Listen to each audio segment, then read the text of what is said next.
yes, anybody can buy as far as I know. But I don't know if that is the case, or but I'm not an expert when it comes to those sort of matters, I'm afraid. I think it's important to know these things because that could be a motive in itself to try and start more crime because you benefit from it. Yeah, again, yes, a possibility, and these are something that we inquire. Yeah, that could be a project. You do make inquiries. I mean, I could No, do. I'm You're asking me if I could. Yeah, exactly. Well, in terms of, you mean in terms of how are these being funded and built?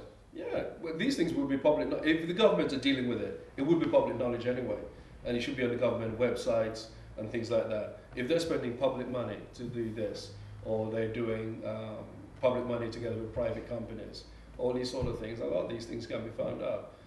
Whoever, for instance, like the prison ministers, you have somebody in government responsible for prison population. You've got Her Majesty's Inspectorate of Prisons, HMIP.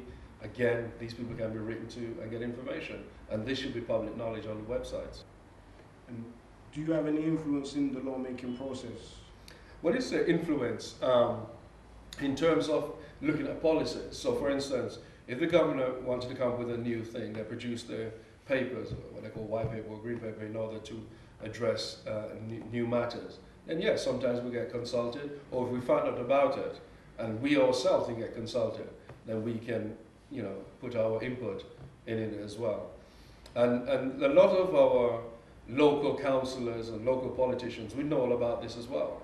And that's why I said it's incumbent on all of us to that when we find these things to share it with the community. And that's why I'm a big advocate for community meetings. A lot of times I know we have our dance halls and every Friday and Saturday night we're doing stuff. But some of these nights, what we should be doing is having meetings where we inform our community as to what's going on, new laws going through the system. Yeah, could you give me an example of how a law gets conceived of and then brought into?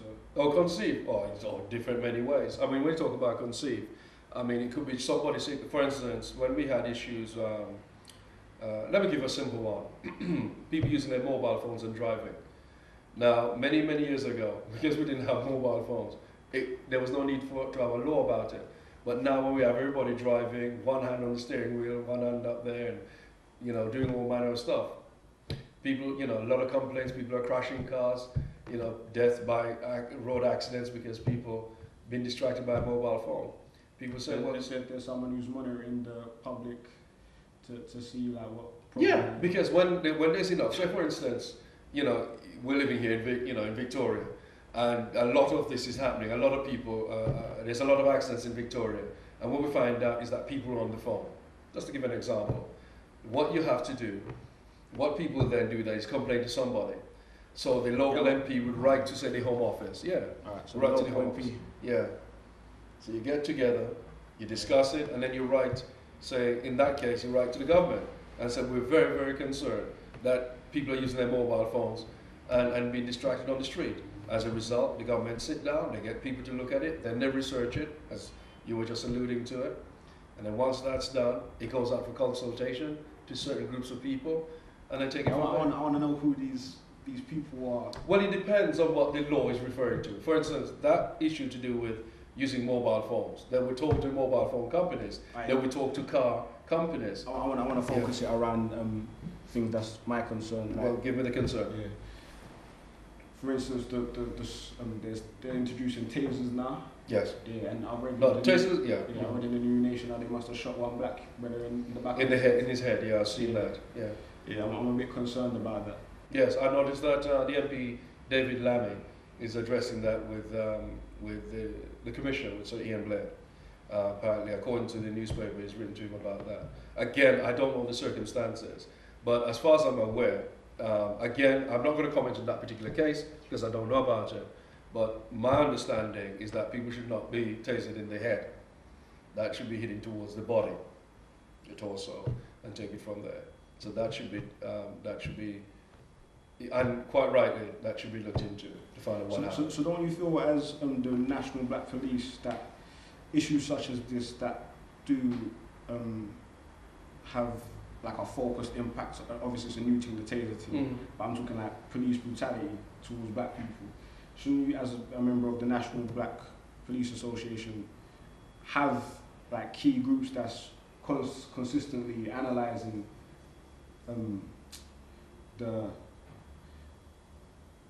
the ill treatment that we're getting. Yeah, I mean, I totally agree, and that's the reason why when things because it's like you're saying that somebody should no, nothing like that. Yeah, your job. No, what I'm saying, it's the first I saw about it is when I saw it in the New Nation, and I saw David Lammy addressing that with the commissioner. Now, obviously, when we have our meetings with him, we will say, can you tell us anything about this? It wasn't initiated by us. This was initiated, and David Lammy says he's doing something about it. Now, if you contacted me in the BPA and said, this has happened to me in the street, I'm very concerned. Well, we'll have a discussion about it.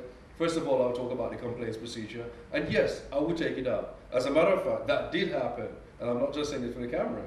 Somebody contacted me who was a member of the police service to say her partner was tasered, and they're very concerned about it. So I immediately got the policy, have a read through it, got in touch with the person, find out what the situation is.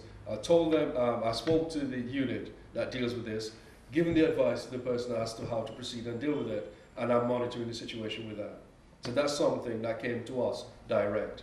So what is your duties that you set for yourself, your targets? What is it that you? We don't set ourselves targets in that sense. So you're more like a reaction. Yeah, and a support, and also anticipate too, because we have to look at that. For instance, if some laws are going to come that we can see that's going to have a disproportionate effect on this thing, that's the reason when you talk about the prisons, the new prisons being built, we immediately speak to our colleagues in the prison service to find out how is that being addressed.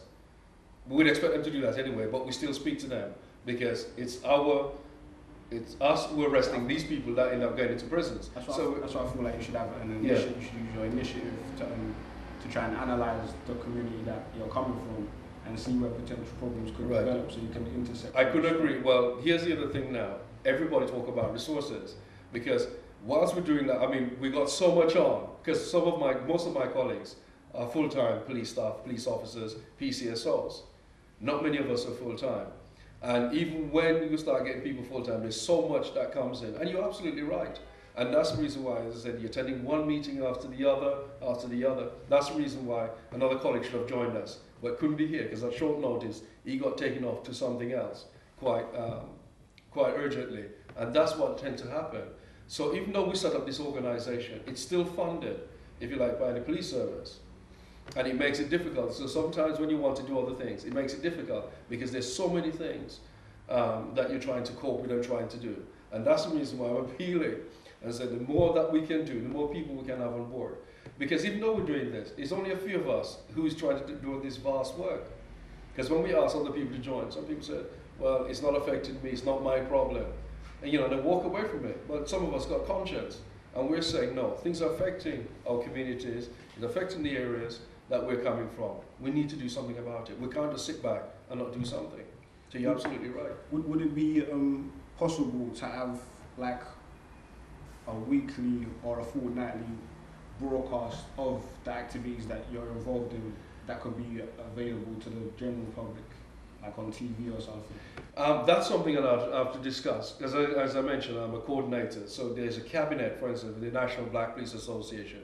And certainly, these are things that I can take back to them and says, look, I recently had a meeting with a young brother who's making these suggestions. What do you think? Because it makes a lot of sense. But then again, I don't want to talk about intensive resource that we're going to have to find to do all this sort of thing. Because I'm sure if there's a will, there's a way to look at it. And that's why we have the website, that we can put things up on the website. Yeah, because a lot of people haven't got access to internet. Oh, right, okay. And because sometimes we make assumptions that everybody, even using their mobile phone can access websites. So as I put things on there, that's why we go to community meetings. And I remember I spoke to you about, we have a group called the YBPA, Young Black Positive Advocates, that colleagues of mine work with in London. We have up in Manchester and in Yorkshire, we've got a group what we call Natural Born Leaders, that's run by the BPA with young people in the community. So we're trying to get the message out as much as we can with whatever little resources that we have. But the more that we can do, and if it's possible, that we can do this 2 weekly thing that you mentioned and put it for broadcast. But then again, who's going to distribute that for us? Because on the telly. On the telly. Yes, we can go to public, because it will benefit not just the black community. Yes. It will benefit other communities.